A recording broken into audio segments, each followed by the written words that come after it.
Create a team has been added to Formula One Manager 2024, but shall we take a look at some of the new upcoming features which have been mentioned in Frontier's latest stream?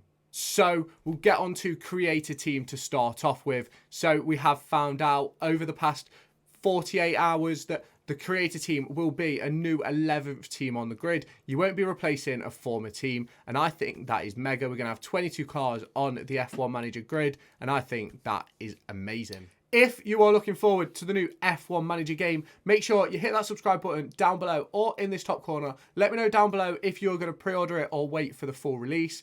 Let me know your thoughts down below.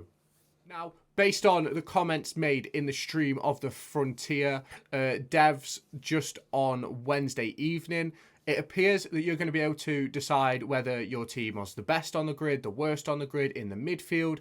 I think this is a really good feature. It gives people the opportunity to test random things out, and I think that will be a really good feature to add, and I think it's going to aid people's enjoyment of the game, because I'm going to get onto it now. You can choose to use existing staff, existing drivers, or you can generate your own AI ones. You can pick from Formula 3, Formula 2. And I think it's a really good idea from Frontier to have that option. It means that you don't have to start right at the bottom. You can start in the mid-pack. You can start at the front and make sure you stay there. You're building your own sort of story, and I quite like that. Now, obviously, I mentioned in my F1 Manager features we must have video about sponsor negotiations, and they went into it a tiny bit, but they didn't really talk about how you'd negotiate or what you'd be negotiating. So I'm really interested to see how the new sponsor feature works.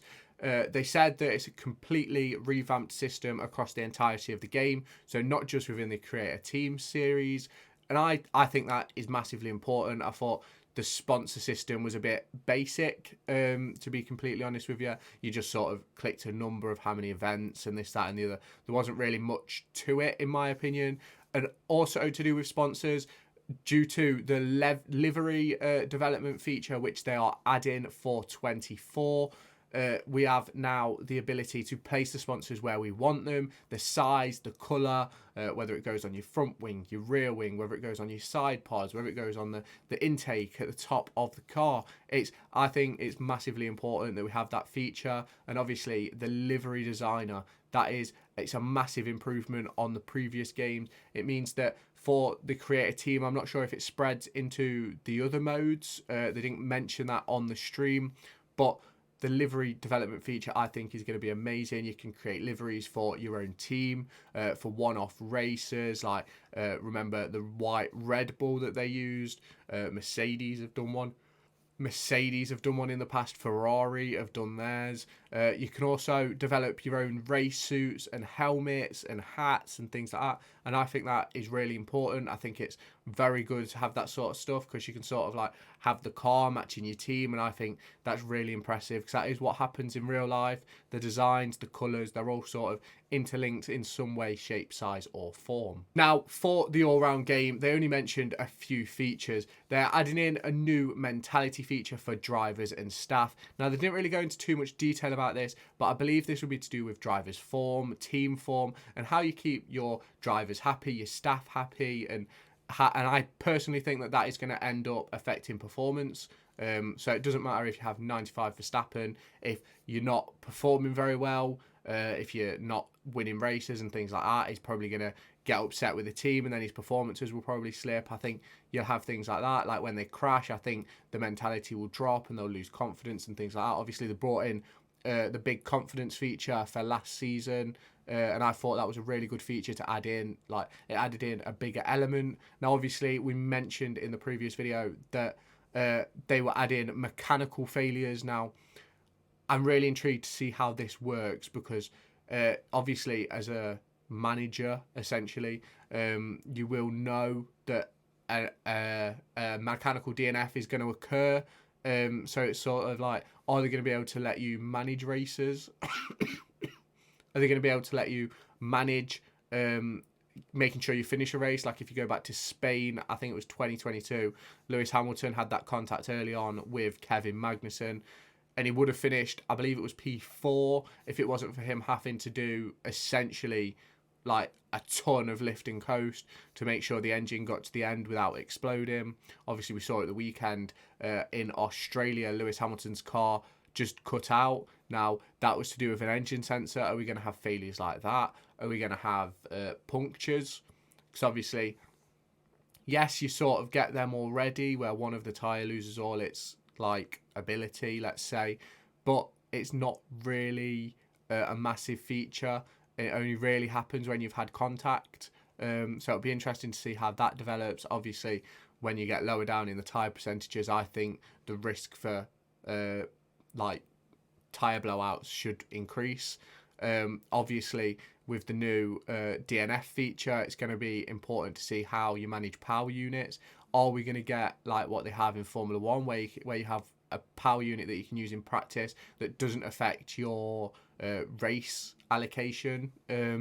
So obviously, these things are things which I'm looking out for as new features get released.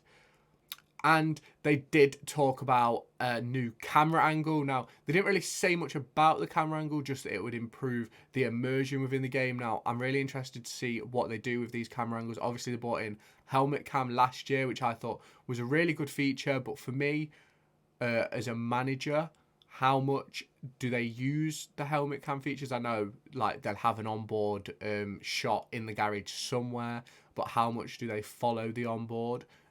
Or do they follow it from a third person perspective? So it's going to be really interesting to see how they develop that over these next few weeks and what they say about that. Because I think the camera angles, I think the ones they've got are really good. Obviously, I think it would be really good to have sort of like a battle cam where like you're not sort of focused on one car, which could be the potential of what they're bringing in, but I'm not 100% sure as of yet. There was no real talk about that. But they did go on to talking about improved car behaviours. Now, if you play the Formula 1 Manager game, you'll know sometimes that AI and even like, well, the whole thing is AI really, isn't it? It's like sometimes going through a corner. I think there was a problem in Singapore where there was one of the really fast corners, but you'd slow right down for it. Now, it didn't really impact lap time or anything because what you're seeing isn't necessarily an accurate representation of what's actually happening. It's just representing it. So it's sort of like improving things like that, which I'm hoping that they do. Obviously, they did improve AI getting out of the way for hot laps in qualifying and things like that. It's going to be really interesting to see if they've improved like overtaking lines and things like that, because it seems like sometimes you'd have a pace advantage on someone and you just end up sitting behind them for a couple of laps because you wouldn't, like your driver wouldn't go for the overtake, even if you was on the high overtake setting. So I'm really intrigued to see how they've developed those sorts of features. And it is just one of those things where this game is going to get better and better as time goes on. Obviously, I mentioned previously that I wanted driver academies and things like that. Obviously, with this new create a team feature, I think they've got all the groundwork to be able to create a driver academy. Like, you could even enter into the sport as the worst team, create a driver academy where you have Formula 2, Formula 3 drivers, and I think that would be like impressive to see. I think it is definitely possible. Obviously, in Football Manager, you have affiliate clubs and stuff. Now, you don't manage your affiliate clubs, but you do have the under-21s, the development centre, and I think that's something which Formula 1 Manager could look at to improve and have that for an upcoming game. Will they have it in this one? No mention of it as of yet, but I think that would be very important to see, to go with the development of the game and even to increase future proof of the game, essentially, because Football Manager is never ending, because you get these players coming through youth academies and you've got all these teams, and you think about it, if you've got 11 teams on the grid with your creator team, and they could have like what 2 or 3 drivers come up from karting to Formula 3 or to the Formula Series, where you can sign them, they race in different series until they're old enough and things like that. Now, I think that would be a really good feature. Obviously, no mention of it as of yet, but let me know your thoughts down in the comments heading into this new F1 Manager game. Are you going to be picking it up? Obviously, we don't have a pre-order date or release date yet, so let me know your thoughts down in the comments. If you're going to buy it, let me know in the comments, and I'll catch you in the next video. Make sure to go and find me on TikTok, pictured here, and Twitter, pictured here.